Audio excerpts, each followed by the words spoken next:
From the heart of Europe to the world, this is RTI.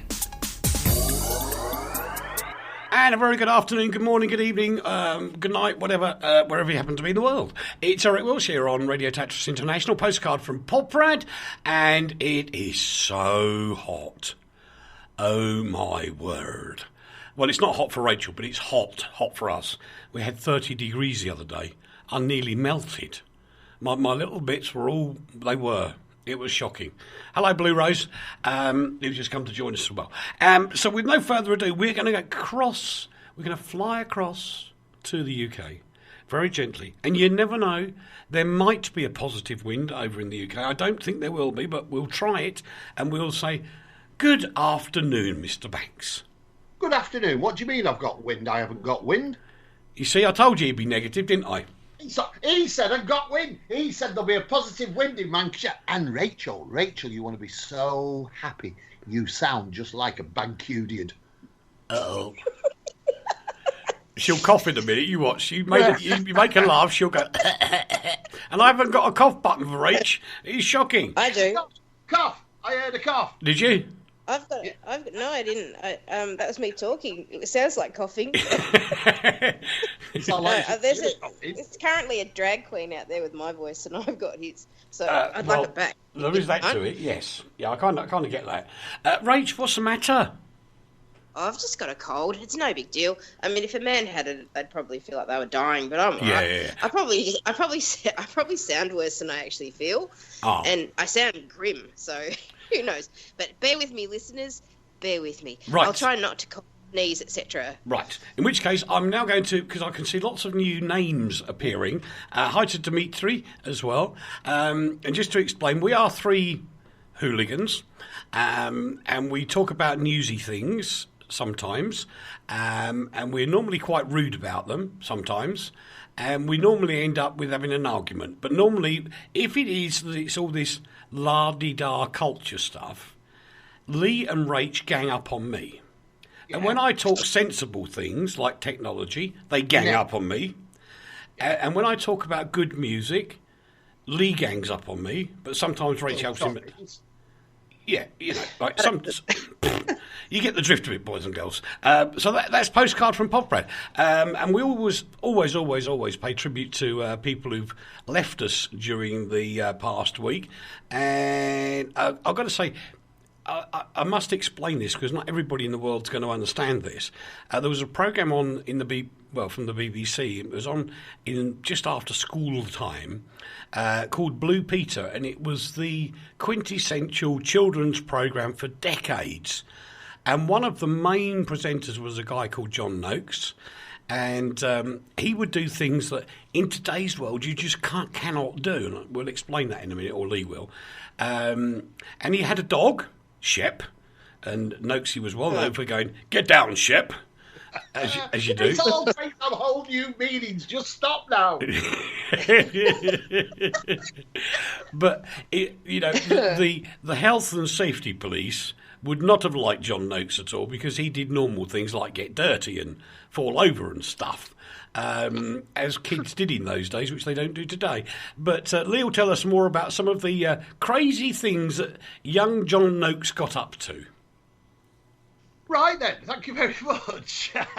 He did all sorts of things. He was a good egg. He was one of those people which actually, in his own tin-pot, eccentric, different way of being, he changed the face of televisual broadcasting, and he went on to radio, and he used to do silly things like he'd have himself strapped to the wings of an aeroplane and fly across Britain, and he'd climb massive towers. There were a lot of people doing things like that at the time. There was that Fred Dibner. Fred Dibner used to do similar things. Yep. And it was all to do with health and safety. People didn't worry about getting a little bit hurt for the entertainment of others. And John Noakes was a god. He was brilliant. I mean, I'm sure everybody on the planet has seen a picture of Nelson's column in Trafalgar Square, which is like 170 feet tall in English. And he climbed up this thing with no safety ropes.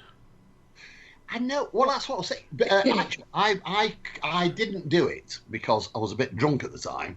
But Fred Dibner climbed with the landlord of a local pub after having, and I have to say, I didn't do it because I knew these blokes that had 13 pints each, and they climbed up an old chimney, one of those standalone big chimneys, factory chimneys, to the top for no reason, just because they could. They couldn't have done it nowadays, and John Noakes managed to tap into that kind of exotic, silly world. He was absolutely amazing, and he also started off the Blue Peter expeditions as well.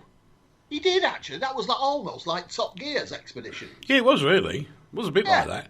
But he started them up, which they continue with today, right to this day. And he was out there teaching kids how to get out in the countryside, do stuff. And you know, sometimes he fell over, he fell on his bum, it didn't matter, he got up, dusted himself off, and off he went again. And he was just magnificent, all that sort of stuff. More of that is needed today. Yes. There is also another very good point about him, which I think is really important. Not many people have focused on it. And that's the fact, I'm not sure how old he was, but he was certainly in his late 40s, early 50s. He'd made his money, he'd got his fame, he'd done what he wanted to do, and he said, that's it, I'm going to enjoy the rest of my life. And he moved to Spain with his wife and his family, and he lived this gloriously luxurious life in Spain, didn't bother to write any books, as far as I'm aware, didn't do any real work, didn't broadcast anyway, just had a good life, and then sadly he died. He did, but he wasn't an egocentric person anyway. No, he just got lucky. Yeah, he did. What did he do before Blue Peter? Was he? Oh. I should know. I do know, but I can't blessed remember, which is annoying. I don't think he was in media, was he? No. But the point was, he didn't have that media something, and that's what made him so special. But today's world, he'd never have got on the telly. That's right. He might have, because think about that little bloke from Motorcycle Rider, whose name escapes me. The motorcycle rider from Wigan, who's all over the telly like... I'll be honest, I can't understand him. Well, no, that's because he's from Wigan. You can't understand people from Wigan. No, never been able to understand people from Wigan. They have their own life. I'm just wondering if Rach knows what the heck we're talking about. No idea, have you, Rach? You're just doing little sneezes in the background. No idea. Less than no idea, if that's even possible. But you know what? I'm sure he's a very nice man. Well, we move on to a subject now then that I know Rach knows about and I don't know much about, and so I'm going to hand the reins over to Mr. Banks again, because Coronation Street has lost one of its actors. Well, he's not really one of its actors anymore. Well, he definitely isn't one of its actors anymore. No. But he wasn't really. He retired from being that sort of kind of person quite some time ago. But Roy Barraclough, I don't know if you do know him, Rachel. He's one of our best unsung comedy heroes, really. Although he was sung a bit, he didn't reach the upper echelons of the entertainment world that perhaps he should have done. He started off, he was with Les Dawson, another good Mancunian, who sounds just like you, Rach, and started doing Sissy and Ada with him. Then he moved on into Coronation Street and became landlord of the Rovers Return. Every man's dream job, be landlord of the Rovers Return. And then he married the landlady, as you do when you're a Mancunian. You're on the make like he was on the make, and you become like somebody special, and that's what he did. And then he died. Yep. But you get Coronation Street in Oz, don't you? Yes, but I never have watched. Again, sure, he was a lovely man. Well, you don't watch it. Having a cup of tea, no. It's all right, Rach. You haven't missed much. No, I will tell you what. What? Yeah. It's and Rach, I think it's worth watching, Rach, honestly, because at the moment, Coronation Street are doing one of the most dramatic and shocking storylines I've ever seen being put out on a soap opera, and that is about not abduction, but child. When you turn somebody into a sex object and you sell them, like happened in Rochdale, and this is child abuse at its greatest. And there were scenes of gang rape in Coronation Street last night.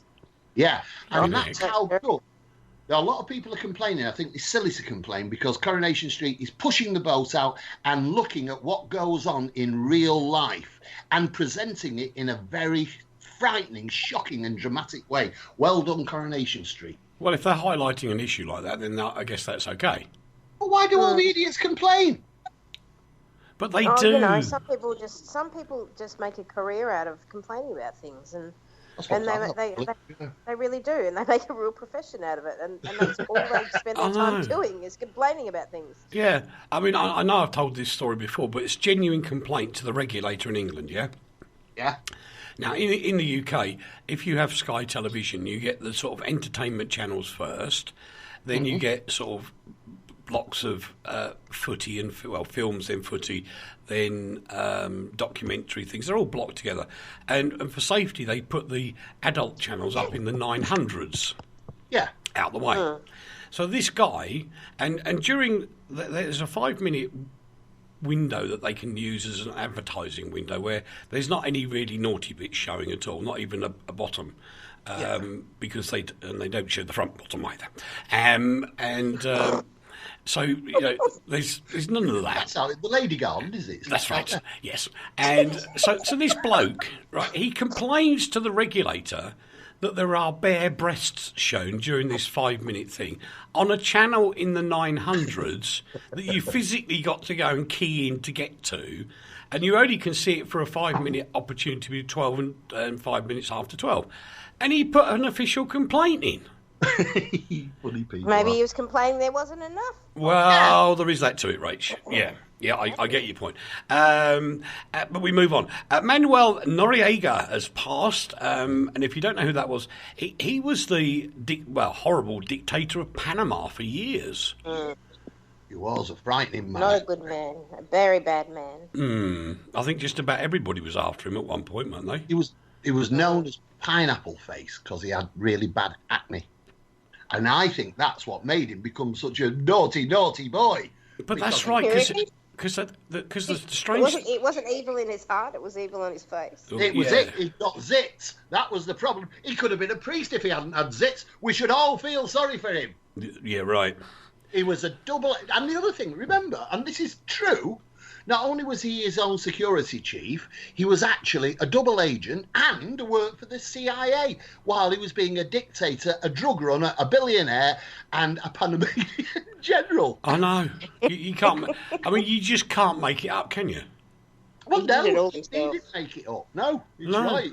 Yeah, well, anyway... He really did. He led from the front. He really did. Yeah. I'm going to do something slightly different this week, which I don't think we've ever done this before. Oh, sorry. I'm sorry to interrupt you, but I have to interrupt you really quickly. What? We forgot one. We forgot one. Shep Orton. Greg Gorman. Oh, no. I thought we did him last week. We did. No, he died after we went to air. Oh, no. That's how good we are. We got him before he died. Stop it. Rach, you should do this one. Oh, Greg Orman? Yeah. Yeah. Yes, I can. I can even do it. I can do it all by myself. Greg Orman was just one of the greatest musicians on the planet. Yeah, but I think he was underrated, really. He was part of the Allman Brothers Band. Yeah. Which recorded what track, Rachel? I know. I can't remember the name of it now on the top of my head. See, why do I have to open my mouth? Does the initial Jessica mean anything to you? The initial Jessica? Yeah, the initial Jessica. You fool. He recorded the theme tune to Top Gear. Yes. Oh, and that's why I don't know that. But he was famously, he was married to Cher. Yes. People might know him via her if they're not au fait with his music, but sadly he passed away aged 67. That's sad. I'm really sorry we missed him because he was a good. I think he did. He reached the upper echelons of celebrity within music. He was quite amazing. I mean, forget Top Gear for a minute, but that track Jessica is just iconic. Yeah, it is. Yeah, absolutely. It's just, it's a lovely track to play. It is. it's been a bit overplayed now because of Top Gear, but at the time it was quite for a band that was known for country blues and to come up with something really as poppy as Jessica was quite a surprise. Sure really. was. Yeah. I'm just going to chastise somebody. Yeah, I know. Yes. I'm going to chastise somebody. Tony's just joined us. Hello, Tony. Hello, Tony. Where exactly. Where have you been, Tony? Flipping heck, we've been here for 15 minutes already. You're late on parade. He's got crossed eyes. Stop it. Oh, chastise. Sorry. Chastise. But before you do your thing that's a little bit different, I've been meaning to say, you know, I've got Blue Rose in the chat. Yeah. Yeah. I need to ask Blue Rose, is this a reference to Twin Peaks? That handle, because if it is, I'm at your mercy, and I worship the ground you walk on. Oh yes. Ooh. Oh what? I never thought of that. I've been binge watching all the new Twin Peaks, and now my brain's a little bit melted. I think that's how I got my cold. I think David Lynch is in there. You've been completely bamboozled. Yeah. Oh yes. Yes. And some. Anyway, there is a reason for doing this because No, I have to interrupt now. Why? Oh. Because you allowed her to interrupt. I want to interrupt. Twice. Yeah, twice she did it, and I'm being chastised or cross-eyed for interrupting now. Chet Horton, the prolific extra from the silent movie era, has died at the age of 102. He is our last link to the silent movie era. That's true. That is true. Yeah, and he's died. Oh, that's sad. That's another one. They're all going, aren't they? Dead. All right. Anyway, can I get on to my new feature? Yes. What, can we let him? Go on then. All right. Anyway, I don't think we've ever really done this before. And two things actually struck me. One was the first one, and one is a bit further down. But then I started researching. I'm going, flipping heck. Because there's so many things happening that I didn't realise happened. So a little quick this week in history. Now, on the 4th of June in 1940 was when the Allied troops were down in Dunkirk getting away from the Nazis. And they actually, all these tiny, weeny little boats, and I mean, kind of boats where two people go out, it's just about seaworthy. In fact, some of them weren't even seaworthy; they were towed. And all these little boats, they managed to get across the channel, and they rescued thousands upon thousands of Allied soldiers and got them back to the UK, whilst they were being strafed by fighter planes and everything else. And I've got to say, that has got to be one of the most heroic things ever done, ever. I agree. I couldn't agree more. Oh, it's just amazing. And if you ever get a chance to go down to Kent, certainly to Ramsgate and places like that, where they have the little boats, as they're known, out on a flotilla every now and again to mark the anniversary. You look at those boats, you think, I don't know how they stay upright on a pond, let alone the sea. And yet they went across the English Channel, which is one of the roughest channels in the world. And I just take my hat off to them. Another funny thing that happened, 1950, UK drivers were really happy. Because it was the first time they could actually go and buy petrol without rationing after the war. I bet you remember that, don't you? No, but I do remember one ration being cancelled. One. What? It was 1970. Yeah. And up until 1970, sugar was still rationed in the UK. Why? I'm not so sure. I'll bet you money on it. I'm going to have a look. You can have a look. Why well, so long what they were allowed to do was there was two lots of sugar, and I can't do the brand names because that'd be naughty. One was a very British one, and one was a commercial one. Now, the British one was kept on all the way through, and you could buy basically as much of that as you wanted. But the commercial one, you were only allowed so much a week, and it was rationed. And then they actually closed the rationing off through the wholesalers to the retailers. And how do I know that? Because my dad had a shop.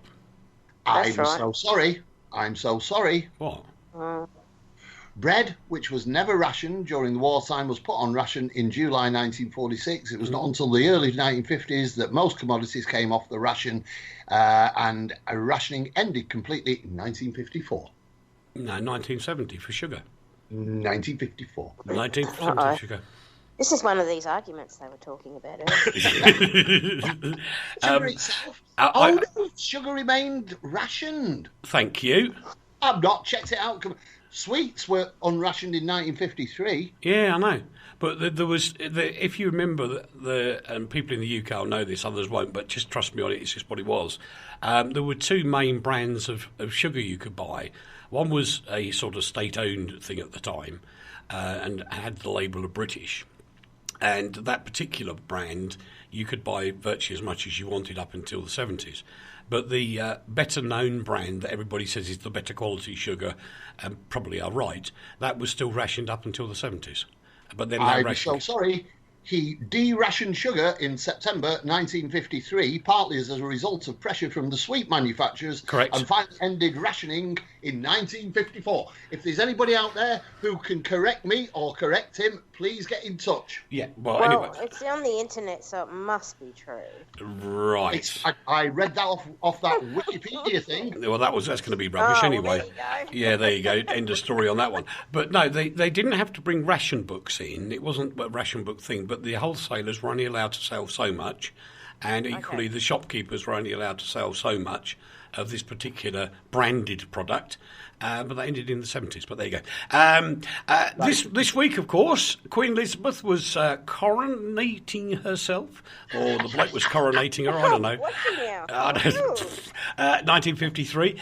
One for Rach, 1959, two monkeys went up into space. Mickey Dolenz and Thingy. No. You know how we were talking about you wouldn't be able to do these certain things in this day and age? Yep, that's one of them. Wouldn't be able to do that now. No. You wouldn't. You couldn't, no. But there's no need to now. There's no need to. Like there's no need to test on animals. Correct. There isn't. Making lipstick, there's no need. Absolutely right. That's very interesting. They did survive. I'm glad they survived. Yeah, they did. I'm they sure there's survived. plenty more monkeys going to go into space, and Well, there is that to it. And I can't believe the date of this one either. 1966 was when the US space probe actually landed on the moon for the first time. Mark you, they were 4 months behind the Soviet Union as it was then. Yeah, right. But, you kind of look at this stuff and you go, what? Then, of course, if you were listening earlier, we played the whole thing in its entirety before the programme, just for Leigh. Sgt. Pepper's Lonely Hearts Club Band, that was released on the 1st of June. Pardon me? Oh dear, oh dear. Yeah, I'm going to echo that. Oh, Why? Dear, oh Dear. What? Just like the only thing I can think to say is, meh. Meh. Yeah, it was that. It was like ABBA on drugs. Oh. Yeah. Oh. Yeah. ABBA on psychedelics. While we're on about the Beatles, can I also talk about Phil Collins, who's come out and said that he has returned to being a drunk and he's drinking excessively yet again, and to prove it, he was photographed with a little stubby in his hand. Well, Might have been his 24th stubby. I'm going to have to apologise now, you two. Go on, then. Okay. I've got to. Go on, then. Because you've just done it now. One of the most iconic radio anthems ever is the Beatles' A Day in a Life. That was a good song. They did do some good songs. Nobody's saying they didn't do good songs. But that was Sgt. Pepper's. The whole album isn't good. No, it isn't. There are some good tracks. What about Oh Bloody Oh Bloodar? What a load of rubbish that is. Yeah, Well, what that's a true. lot of rubbish. But anyway, Bungalow Bill. to all of those teens who on August the 14th, 1967 remember the words, Big L time is 3 o'clock and Radio London is now closing down. And the track before that was Sgt. Pepper's A Day in a Life. Why they closed Why down? they shut it down? Because they played Sgt. Pepper's. No, because Mr. Wilson shut it down. Because he hated Sgt. Pepper's. Then we ran through a few years, and again, you don't realise what happens. 1982, dozens were killed when the Argentinians hit British ships. The Belgrano was the one that fired on ships when there was the spat in the Falkland Islands, known as the Falkland Islands War. And, you know, some of these guys, like Simon Weston, were so badly injured at that time, but have, you know, carried on, got themselves careers, got off their backsides. I'm hinting here, injured, got off their backsides, created something. And I think they... Rachael, because she's got a cold. Well, no. Yeah. But yeah, I think and I'm here and I'm creating something. Yes. I don't know what I'm creating, but I'm creating something. No, exactly. But you got off your bum and did it. And I think there's too much of the other side of that these days, where people go, "Oh, woe is me. Oh, look, come and look after me now. I've got to be looked after forever." No, get off your bum and do something. A broken nail. Where's my doll? Yeah, exactly. Oh, Rach. Yeah. Oh, does no, annoy me. Anyway, we move on to one just for Leigh. 1985, the hippies, that's Leigh, clashed with the police at Stonehenge. 300 were arrested. I remember that.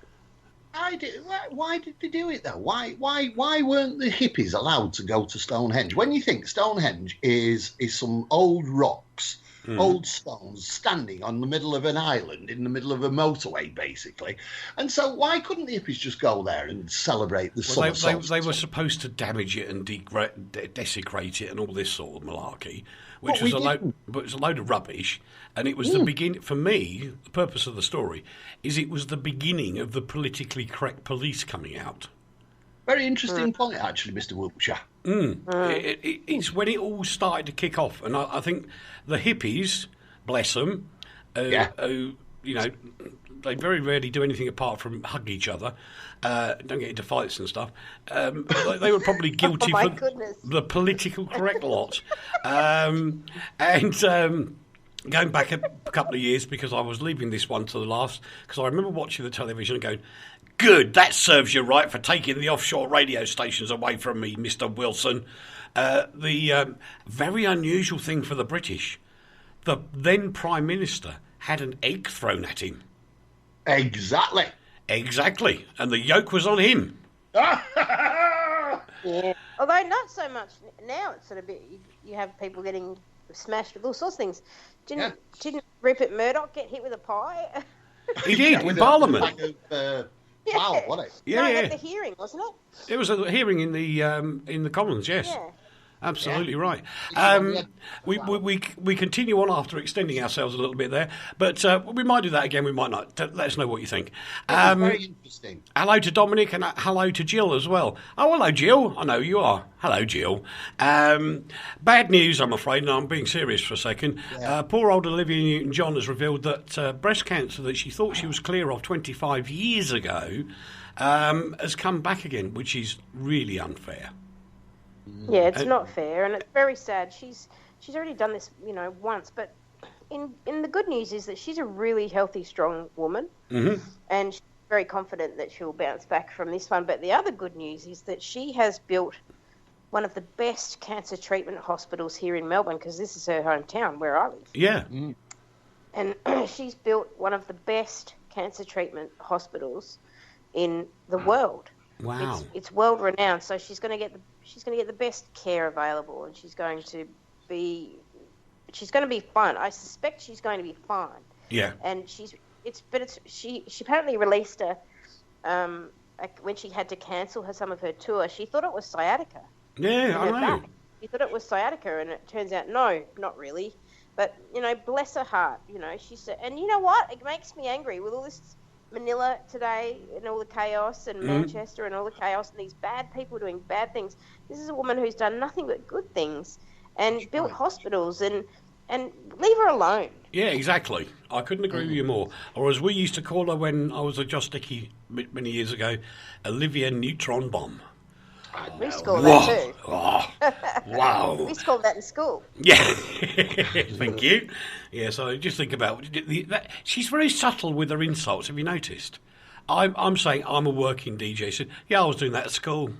You old person. It was a veiled jab. That was about as veiled as a nude body. But there you go. Oh. He's off again, Rach. I am. It's all about the naked today. It's all about the naked. Yeah, I don't know. I'm getting a bit hot. I might have to do the second half of the show. You're feeling hot because the Queen was coronating herself. Well, no. I might have to do the second half of the show topless. Shall we all get undressed and do the whole show? No, I've got a horrible cold and it's the dead of winter in Australia. I'm not kidding. It's not the dead of winter in Australia because you're having a heat wave in the winter. Yeah, that's true. It's 8 degrees and it is quite warm. Get your kit off, boys. Right, at which point we're going to take a commercial break, boys and girls. Back in a couple of secs. Don't go away, and I might well take my t-shirt off. From the heart of Europe to the world, this is RTI. This is an appeal that I simply wish I didn't have to make. In this day and age, how is it possible that 1,400 children will die today from dirty water? That children like Elodie have to drink dirty water from rivers and swamps, risking their lives. Right now, you can help save a child's life. Text the word water to 70080 to give WaterAid £3. WaterAid has the expertise to install pipes, pumps and taps that will bring clean water to children at risk. They just need your support. In the next minute, dirty water will kill another child like Elodie. So please, don't wait to save a child's life. Text WATER to 70080 now to give WaterAid £3. Thank you. If your dream holiday is 2 hours from the UK, perfect for children and teenagers, young couples and the older visitor, ideal for the physically active and for those who just want to unwind, Aqua City is the destination for you. Described by the Travel Channel as the place that will soon be on everybody's lips, be ahead of the crowd and the envy of your friends, but still enjoy a home from home. Come to Aqua City Poprad, the world's leading green resort. From the heart of Europe to the world, RTI. That'll be us then on Postcard from Poprad. Welcome back with me, Eric Wiltsher, playing with the buttons. Leigh Banks and Rachael, both naked now, doing the show. Naked as a jaybird. The pair of them. You should see the webcams I can see. Oh, damn. You've still got yours on? I forgot to tell them I've put secret webcams in their houses. I found it and put it in the house of it. I found mine and put it in the house of a 20-year-old girl. So excellent. Well, you are only 20, Rach. Oh, bless. I know. Well, yeah. Well, because you're poorly, I'm being nice. Anyway, we move on to something rather tragic. Police are probing the death of a zookeeper, 33-year-old girl, who, by some really strange quirk, happened to get into the enclosure of a tiger when the tiger was in the enclosure as well. And it was one of the big cats that she would look after, talk to, tickle its nose and all sorts of daft things. But it just goes to show how a wild animal is always wild. You know? Oh, yeah. Mm-hmm. Yeah. There's no need for zoos anymore. There's no need for it. And whoa. I feel really strongly. No. I feel really strongly about this. When animals will betray you because they're animals. They're animals. Yeah. So if they're also caged, they're going to get loose, and at some point they're going to do something that is completely within their nature to do because they're animals. And I don't think in this day and age we need to entrap animals and keep them confined like that for our amusement. I don't think so. No, I agree with you there, Rach, but I do think there's also a need for protection breeding programs in zoos. Absolutely. Where we've been I agree. bad. I absolutely 100% agree with you on protection and breeding where animals are becoming extinct. But it doesn't have to take place in a zoo. I suppose the problem is, I do tend to agree with you both, so I'm trying to play like devil's advocate here. But the idea of a zoo is an old Victorian concept. It goes on a lot further, far back than that. But in principle, it's a Victorian concept, which was to allow people to view the rare breeds of the world, so they could see a lion, could see an elephant. And the problem is, our world is now focused on seeing things through celluloid almost. We can see as many animals as we want on a computer screen or a television screen, but that isn't the real world. And do zoos actually offer us a contact with the real world of exoticism and nature? No, impossible. The only way you can really understand and see wild animals properly is in the wild. Yeah, I agree, but what if you're not in a position to go to the wild? Then you'll just have to live with whatever it is that you are going to see in your world. Yeah. If you walk around some of the neighbourhoods in Melbourne, there's all sorts of wildlife. There's crackheads and there's prostitutes and there's... That's the baby in a zoo. I knew it was going to go down the toilet. I was watching it because I'm coming to visit your part of the world at the end of the year. I've been watching lots of interesting documentaries, and I watched a really cool one about the Tower of London, and that had a really interesting zoo back in the day. Yeah, it did. That's right, yeah. Zoos. Far out zoo. See, people keep pets. Should people not keep pets then? Well, that's a little bit different, I think. The idea is not to sort of, when you have a domestic pet, that's a domesticated animal, isn't it? Yeah. What if it's a lion? People keep lions. It's not being kept so that we can observe it in a faux habitat. It's a companion and part of your family. Yeah. Well, people keep chimpanzees and tigers and snakes and all sorts of exotica in lizard land and things like that. People keep them in the house. Should they not be allowed to do that? Well, no. I don't think they should be able to keep tigers, and I especially don't think they should be allowed to keep chimpanzees. No, I really don't. Yeah. No, I don't. Reptiles are a little different. I know a lot of people have domesticated, snakes. I wouldn't have one, but I know people who have rats. I certainly wouldn't have any of those. I think you have to draw a line, and I just don't think zoos have a place anymore. I think in the olden days, as Leigh said, it was a place where you could look and observe. I agree, Rach, but answer this for me. The trouble is, who's going to pay to keep breeding establishments open if it's not the public via a zoo? Very good point. Research centres. Ask Jane Goodall. Yeah, I know, but that's an exception to the rule. Why? Because there's not. They're everywhere. There's not, but there's always this funding issue, and the trouble is when you ask people to put their hands in their pockets to fund something that they can't touch, go to see, the reticence there is rather high. But with a zoo, it does generate revenue to enable, and I mean, Whipsnade Park is one of the well-known breeding grounds or zoos, and its breeding program is only able to operate because of the funding it gets from people going to see the elephants. Yeah, it's a good point. And that's completely fair. I mean, absolutely valid point. But my personal feeling is that it's just not a cool thing. If there was another way to fund it, I agree. Yeah. But there just isn't. We're going to stay in Melbourne because Malaysian Airlines problems, Rach? Look, these poor old Malaysian Airlines, they just can't take a trick, can they? But this was something that was completely not their fault and completely out of their control.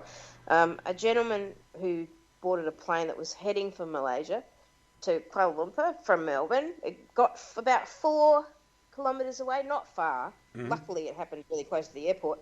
But he demanded to talk to the captain and pulled out what witnesses described as a football with antenna coming out of it. Said he was going to blow up the plane. Yeah, idiots. And he was wrestled to the ground by some very brave passengers, and he was sort of held. And then they got back to the airport, and they discovered this has nothing to do with terrorism. This is a guy who that day had been released from a mental facility. And he had just, and also it wasn't a bomb, it was a transistor radio. 2 questions have come to light. There's a lot of criticism at the police today about how they took 90 minutes to get on that plane and get that guy off. And I think that's wrong, and I think they should leave the police alone. The police have to assess the risk and find out what's the safest way to get everybody off that aircraft. If he had been a terrorist, if that had been a terrorist situation, them storming a plane would have been very, very bad. Yeah. So leave the police alone. That's the first thing. Second of all, what's going on at Tullamarine where a guy can get a shady object through security? What's going on there? Yeah, but if it was a standard transistor radio, it would be allowed. It would, but why is it sitting inside a football? And why are they there? It's just a peculiar object. Yeah, it is. Yeah. It's peculiar. If it had just had a transistor radio sitting in his hand luggage and had been X-rayed, it'd probably be all right. Yeah. But it wasn't. It was something disguised as something else. Yeah. I think it's also that he got on the plane and started shouting he was going to blow it up. Yeah, that doesn't help, does it? No. It shows this attitude that we now have, that everybody, every man, woman and child in its own way can make its mark on this world by either being or pretending to be a terrorist. And that's what is damaging our world beyond comprehension. And I'm sorry to say this, a lot of these people who pretend to be something like that, they literally are after 15 seconds of fame. Of course they are. Yeah. I would agree with you, yeah. In the case of this gentleman, we're not really sure, because he'd been in a psychiatric facility here in Melbourne for a while, and they released him. So what was the modus operandi there? You have to ask, what was he thinking? Was he delusional? Exactly. Or was he cured, but just deciding that he was going to make a splash? Was he? There's just too many questions, but it definitely was not terrorism. Okay, well, staying with the core subject, Manchester mosques are refusing to bury the remains of a suicide bomber, Salman Abedi, because they just won't. And that's Manchester saying, no, we're not playing anymore. This is the mosques in Manchester, isn't it? The morgue. Where the body's being kept is actually way outside Manchester, and there is one reason for it, and that's because they didn't want Abedi's body to be with the bodies of his victims, so they moved him out. The problem is now they can't find what to do with it because nobody wants him, quite rightly. Yeah. But it's a thing. It's something that's only just started to happen, because a few weeks ago we had exactly the same thing with Ian Brady, the Moors murderer who died, and people refused to hand. He wanted to have his ashes scattered in his hometown of Glasgow. Well, they refused to do it. Now, is that the right thing? In medieval times, you were buried outside the curtilage of the church or the curtilage of the city. And is that what we're going? Are we actually returning to a medieval way of treating people who've done things badly to us? Well, I mean, these are pretty horrendous things, I guess, but in both cases, and I think that the whole notion of it, to me, is you have had no regard for somebody else's death and the sanctity of their death. So you also won't receive that sanctity when you meet your maker. And I think they should just stick them out somewhere in unnamed graves. Unnamed graves.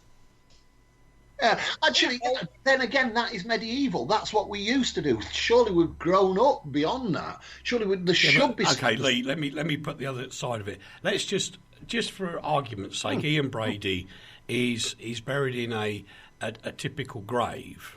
Yeah. The amount of money that the local authority would have to keep spending, because that grave would be desecrated so many times, and it would be offensive to other people's bodies around him as well. That the grave is such it would be horrendous, the damage.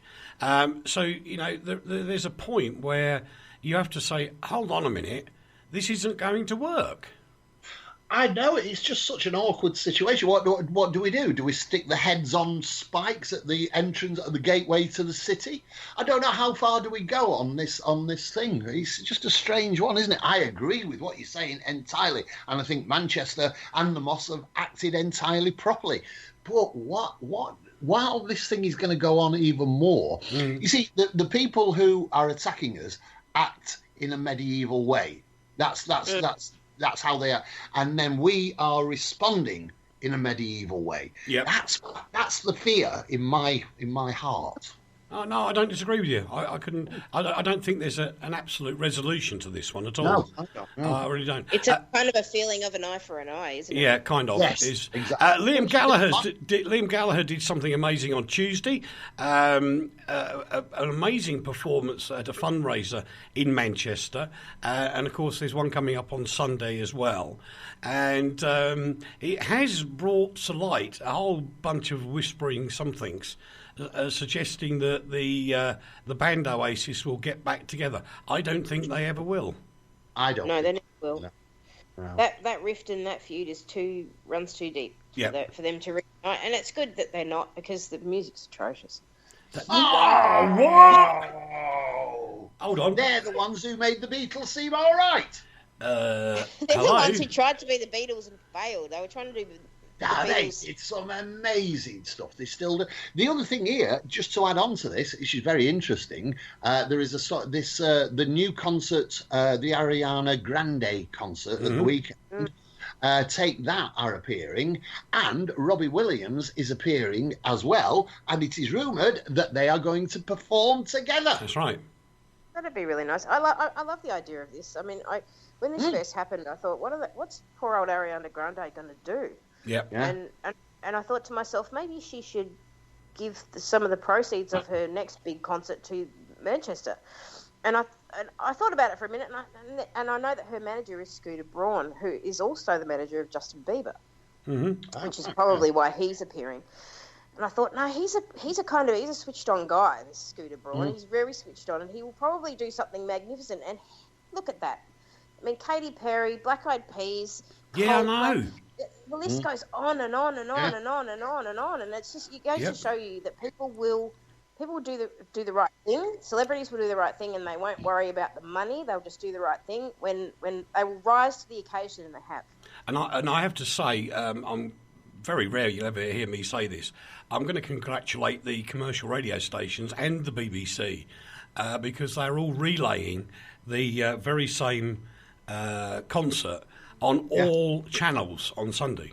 That's brilliant. Everybody's running it. So there's no competition. There's no you get one thing or nothing. And that's going across radios 1, 2 and 3, I think, in the UK. And certainly across the major networks. And, of course, that money that they pay into the acts for the rights to show it or play it, of course, that goes into the same fund as well, which is even better. So well done, guys. Yeah, really well done. Isn't it good how music stands up for the world, though? Funny that, isn't it? Yeah. Funny that. They're just saying, no, defiance, no. Yeah, not going to play anymore. I think this is rather ironic, the next story. Staff at the Bank of England have started voting on whether to strike in dispute over pay. As if they haven't got any money in the Bank of England anyway. Yeah, but they can't just take some out. Why? Because it's not theirs. Well, whose is it then? Well, it's ours. It's yours. Oh. Yes, you silly Billy. Well, it's not mine. Well, it's not mine, actually. Yeah, let them have it. Yeah, let them have it. It's none of ours. Go on. Stuff it up your jumper. Well, apparently the 1% pay rise they've been offered is derisory. According to a representative from the union, Unite's regional officer Mercedes Sanchez. What's wrong with that? That's terrible because she's a Mercedes. That doesn't mean she's a Benz. Now you've got all sorts of bad things in my head, Mr. Banks. Mercedes-Benz, does she? Yeah, exactly. Oh dear. Over backwards. No. We're very sorry, Miss Sanchez. We didn't mean it. Apparently, the ballet. Where'd that come from? The ballot. That's probably because they're the same. Is to close on the 21st of June. But the Bank of England won't talk about it at the moment, quite rightly. But the argument they're putting forward is that the Bank of England Governor, Mark Carney, he gets £480,000 a year. Well, let me just point something out. If you are a clerk that can only staple bits together, you're not going to get £480,000 a year. If you've got a brain like Mark Carney, who, let's face it, pulled Canada out of an absolutely grotesque mess, you probably can command that kind of money. Yeah. You see it all the time, people complaining about people in big jobs earning big money. And like, you know, the tax system where they want to tax you now at 45p again. It's outrageous. Some people, we need people who know how to run businesses to keep our country going. And no matter how Corbynite you are or how left-wing trendy you are, it's a simple fact of life. It might not be perfect, but that's the way it is. Well, I'm going to need a bit of help from Mr. Banks on this one. Oh, no. Which is very dangerous, because I'm unlikely to get him. Even I panic now. Yeah. It's the same as radio. The fact is, now it's very easy to broadcast, and it is very easy. It costs very little money in real terms, and if you're smart, you know, it's not a problem. And the one thing that gets right up my nose is you'll see it on Facebook and places where people go, "Oh, I just haven't got the time to run my radio station." Well, what do you do for a living? "Oh, I sweep the floor." Right, so you're 9 to 5, right? Yes. Yep. So why haven't you got time to run a radio station? "I'm just too tired when I come home." Hello? Good morning. I do a radio station, and yet I occasionally work, don't I, Mr. Banks? He does. He does occasionally. Yeah. Most of the time, he's on the phone nagging at me because he's bored. And I can't. I'm sorry. No, I'm not sorry. You know, if you want to do a job, do it properly or don't do it at all. It's as simple as that. And these people that say, "Oh, it's all right for them, he's got lots of money."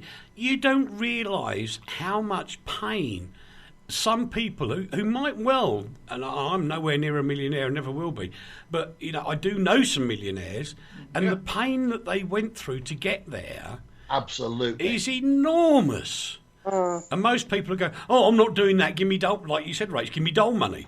But you know, these people don't.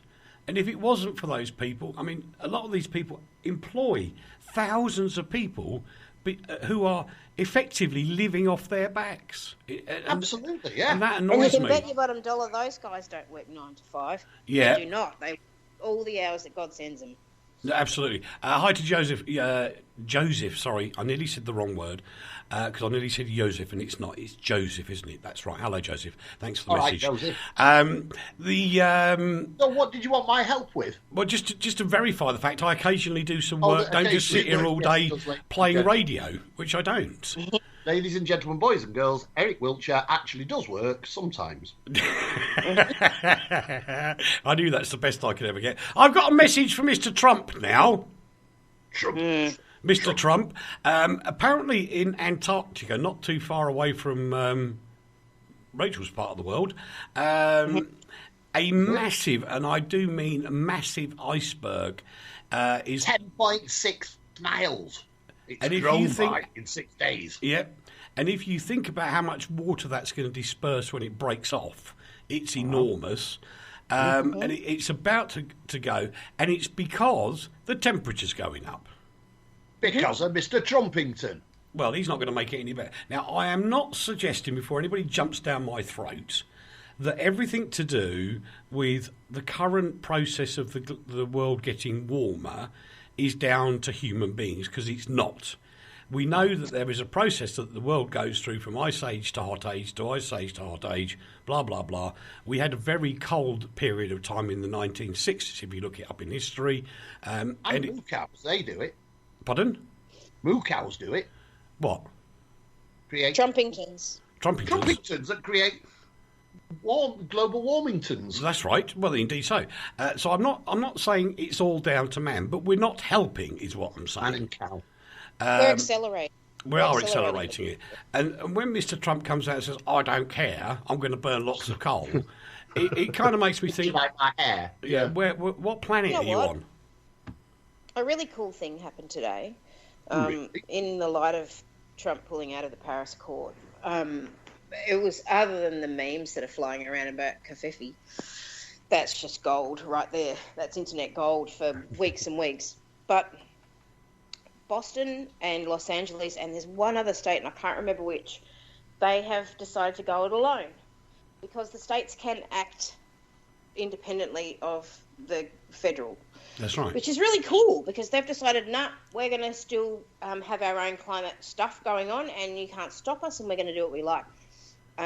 Former President Obama, when he heard that that he'd backed out of this deal, he said, although we're missing, and I'm paraphrasing, he said, although we are lacking leadership in America at the present time, which I thought was very restrained of him, he said, I'm sure that the states will act to ensure the welfare of the future generations. Yeah. And I thought, that's really cool. And they have. They're one by one, they're saying... Well, California was one of them, wasn't it? Was it California? Mm-hmm. California and Massachusetts. Yeah. And there's one more, and it just escapes me right now. I did read it earlier today, but it escapes me. I've got a cold, don't you know? That's right, you're allowed. You're allowed. You're allowed. But I think that's brilliant. If the states act by themselves, what he decides to do... hopefully will be minimised, and I think most Americans do care about what happens to the planet. I do. I couldn't agree more. There's enough people out there, and again, I'll say the same thing over and over again. Global warming is not the motor car, not people, on its own. It is a combination of other things, as we know if you study history. But it is a fact that currently we're on a heating up bit rather than a cooling down bit. And whilst you're there, you've got to effectively do something to pull it all back together again. And doing what Mr. Trumpington is doing doesn't help when you need to get the... It's like saying, I've got an air conditioning unit, but you're not allowed to use it. Which is bonkers. You need to just help it out, and it's the same deal. Why wouldn't you put a plaster on a cut? Of course you would, because it fixes it. You know? But I mean, we've got to remember that this is a man who's not president because he cares about being, the leader of this country and taking care of people. This is a man who's out to serve his own interests. Yes. And he's a businessman. And a businessman whose interests it serves to create these sort of industries where, unfortunately, the byproduct of that is killing the planet and escalating this problem that we find we're in with this iceberg heading towards Australia as we speak. No, Rach, the other thing, to be fair, he's right in one context that until they can retrain everybody who are currently in the coal industry, there are tens of thousands of people that will be out of work. But what they haven't done in America yet is go on that retraining process, which was painful to the UK, and they had to do it, and they did do it. Yeah, it took a long time. Yeah, it is actually doable, but they're not going to do it. We've only got 2 minutes left, so I've got to say, Rach, you're going to be in bed all weekend, being looked after by Robbie, bringing you breakfast. He's very nice. He cooked me dinner tonight, and he made sure that I had my Vicks Vapor Rub. I won't tell you any more about that. You've done it again, Rach. I've got it in my head.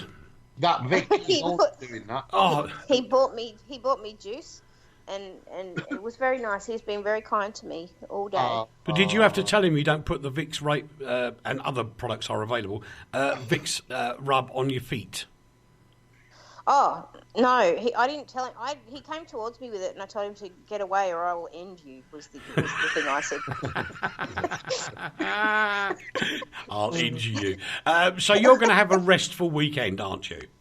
Yes, I am. I'm having a restful weekend. I am ducking out in the morning to get my hair cut, but other than that, I'm having a very restful weekend. Well, I can tell you tomorrow night I've been invited to a very special night. We're having a cognac tasting night. Ooh. That's That'll posh. warm me up. That's posh, isn't it? 30 degrees. That's very posh. Very posh. Don't get Phil Collins there. No, that's true. What are you up to then, Uncle Leigh? Well, I will be telling the world, if everybody goes to the Consumer Watch Foundation, which I've not mentioned all of the show, go there now, they will see on the front page this magnificent photograph of Manchester United's hopefuls who have been revealed as one of the greatest secrets of Central Europe. That's true. Fantastic. Yeah. That's very true, actually. So I'm going to be out there telling the world about it. Oh, Good. Really? I look forward to hearing about it. Have a look at the Consumer Watch Foundation. Well, I'll be sick in bed and have nothing else to do, so I most certainly will.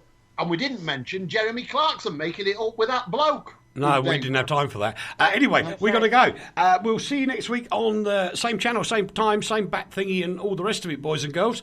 Hopefully you have a lovely weekend. I'm sure you will. And we leave you in the capable hands of Steve. The coolest station online. Yeah. Hi there, this is your Royal Ruler on RTI. We're live and in colour. RTI. That's us. 'Cause we play this. RTI. It might seem crazy what I'm about to say. You're never more than a minute away from the music on RTI. That is the station, RTI.